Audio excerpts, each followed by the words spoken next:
At sa gabi ito, ating alamin kung masama nga bang magpatubo sa mga nangungutang. Nako, masarap umutang kaya mahirap pagbayad.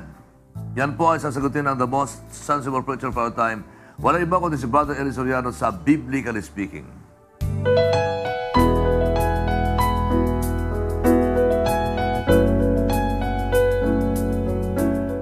Meron siguro pagka ikaw ay nagsasamantala, pero kung halimbawa ang pinapautang mo naman ginagamit sa negosyo, hindi naman masama yun. Ang masama, papautangin mo yung nagigipit na tao na walang makain, walang pambili ng pagkain, walang pambili ng gamot, pina-5-6 mo, masama yun. Maaaring magkakarma ka. Pero kung ang pinapautang mo naman ginagamit sa negosyo, kumikita naman sila, tapos binabahagi ng kasakita, hindi naman masama. Basta't huwag ka lang mamumuwersa, hindi naman masama yun. Saka hindi mo naman yata ipinupuwersa yung pera mo sa kanila eh. Sila ang lumalapit sa'yo. Para lang yung bangko, hindi ba yung bangko nagpapatubo rin, di ba? Kung sila nagpapatubo, pwede ka rin magpatubo. Kaya lang huwag masyadong mataas, kapatid. At huwag kang magpapatubo pagkain, lalo na sa mahihirap. Huwag kang magpapatubo ng mapakalaki. Pwede kang magpatubo sa mga negosyante na gumagamit ng pera para kumita. Meron kang share, walang masama ron. Basta hindi nawawala yung pag-ibig sa kapwa, hindi masama yun, kapatid. Sana naunawaan mo.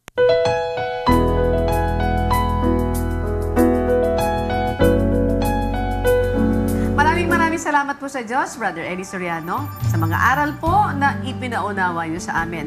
At sa mga nagnanais po na makaalam ng mga bagay patungkol sa katwiran ng Diyos sa Biblia, maaari po kayong bumisita sa official website and social media accounts po ni Brother Eli Soriano. Controversyextraordinary.com, kasama rin po ang twitter.com/Brother Eli Soriano, ang facebook.com/Brother Eli Soriano, at ang www.elisoriano.com. Salamat po. At para naman po sa ating mga kasambahay, maaari niyo pong mapanood ang mga makabulang programa ng UNTV kagaya ng Kaagapay and Real Time. Bumisita lamang po sa aming website www.untvweb.com. At para naman po sa inyong mga katanungan at suhestyon, maaari nyo rin po ipadala sa kaagapay@untvweb.com, or maaari nyo rin po i-download ang UNTV mobile apps sa inyong smartphones ng libre. And of course, I'd like to take this opportunity, nag-aanyaya po ako na makinig sa mga programa po ng Radyo La Verdad 1350. Ang Mr. Public Service po, programa po yan ni Kuya Daniel Rason, that's 4:30 hanggang 5:30 in the afternoon. At lahat ng mga programa po sa Radyo La Verdad. Salamat po sa Diyos ng marami, mga kasambahay, and happy birthday kay Boy Gilas. Ayan. Happy birthday! Yan, yung ating cameraman, happy birthday!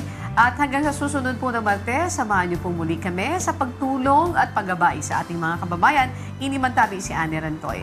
Marhay na banggi po.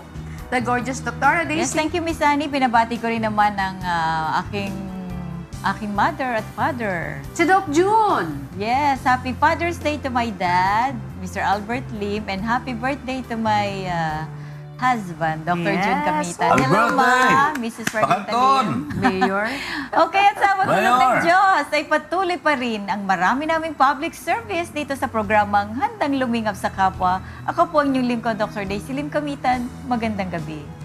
Again, maraming salamat sa iyo. Walang sawang pagsuporta. Sama-sama pa rin tayo maglingkod sa bayan. At siyempre sa panguna pa rin nating nag-iisang Kuya Daniel Rason. Ako naman po si Ronnie Lakay Gonzalo at kami ang lagi ninyong mga Kaagapay! Sa mga taga Laguna.